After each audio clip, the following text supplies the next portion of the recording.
South of the Fraser, Sources Community Resource Centre offer the only services geared to those on the cusp of losing their homes. But now they're facing a $200,000 hole in their budget for homelessness prevention, the result of a shift in federal policy to target money at homeless already on the street. Advocacy Programs Manager Soraya Van Buskirk says that funding crunch could have huge consequences. If we're not able to meet the funding requirements, then we'll have no choice but to close the doors. Van Buskirk says they're counting on tonight's coldest night of the year walk to help fill that gap. They're hoping for a big turnout with the goal of raising about $80,000. Simon Little, CKNW News Talk 980 Vancouver. Smiles and laughter fill the streets, mixed with the sound of music, from traditional Chinese styles to Indian drumming to hip-hop. And everyone has their favorite part. The lions and the dragon and the firecrackers. The firecrackers. The candy. Different kinds of cultures, not just Chinese, but different ethnicities coming together. Over 70 groups and 5,000 volunteers are on hand to make the day what it is. The organizers say it's too early to tell if this year will beat last year's record turnout of 100,000. Simon Little, CKNW News Talk 980 Vancouver. It's a strangely quiet scene at Oppenheimer Park today. Dozens of tents remain, though many of the campers still here say they're leaving tonight. But not everyone is expected to go quietly. Camper Renee Carroll says she thinks there will be holdouts. I think they're going to stay. I think they're going to stay and fight it. Verna Benson of the Salvation Army agrees. She says while most will leave, she thinks some of the hardcore drug users will try and stay. There are some that are going to be steadfast, mostly because I know they're using, and I've seen guys with crystal meth, heroin, and other drugs. Those are the ones that are going to stand hard. Campers have until 10 p.m. tonight to clear the park. Simon Little, Evolution 1079 News. We now go live to Simon on the line. Simon, what are the police saying about this? Yeah, so Kyle, the sad news is that a body was found in the park today. And what the police are telling us is that in a tent at about 11 a.m. this morning, a 69-year-old man was found dead. And now they're not telling us a lot about it. We don't know who he is or how he died, but they are saying that there were no signs of violence, and they're not considering the death suspicious, Kyle. And what else do we know at this time?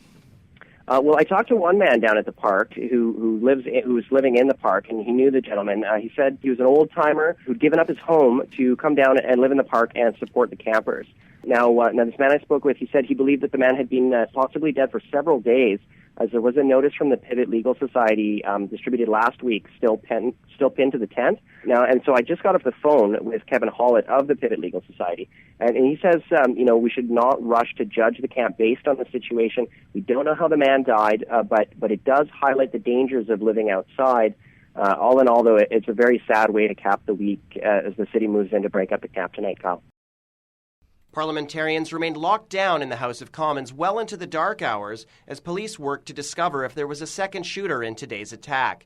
Vancouver MP Joyce Murray says she was in a locked room for over 5 hours. She says MPs stayed calm today and that their biggest concern was for the others in the building. I would say grounded, but concerned, not for our own safety. We'd been ushered out of the line of fire, as it were, and we had no idea whether it was one person or more, and my concern was who's down there in the line of fire, and my God, I hope no one else is hurt. The lockdown of Parliament was lifted around 8:30 Eastern Time, but it's still unclear whether the investigation is over. Simon Little, Evolution 1079 News.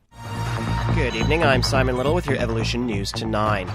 The massive fire that engulfed a Coquitlam apartment building Monday, leaving nearly 100 people homeless, was not suspicious, says Coquitlam's fire chief. Wade Pirlo says the fire appears to have been caused by careless storage on a balcony. Pirlo says storage on balconies can be a dangerous fire hazard and noted that many older buildings have no sprinkler coverage on them. The BC Coroner Service is investigating after a snowboarder was found dead on Whistler today. The 29-year-old man, who hasn't been identified, was last seen around 2 p.m. yesterday. When he failed to meet with friends at the lift or in the village, they reported him missing. A ground and air search found his body around 11:30 a.m. today in an inbounds area. He was wearing a helmet. The Coroner Service says it's too early to tell what happened, but his death does not appear suspicious. And the body recovered from a trail near Grouse Mountain last night has been identified as belonging to lost hiker Liang Jin. Jin was reported missing January 3rd, 3 days after disappearing on a New Year's Eve hike. A massive search was eventually called off after failing to find any sign of Jin. Constable Brian Montague of the Vancouver Police Department says it was the tenacity of his family that eventually located Mr. Jin's remains. Montague says it's too early to tell what happened, but ruled out foul play. The file's been handed to the BC Coroner Service.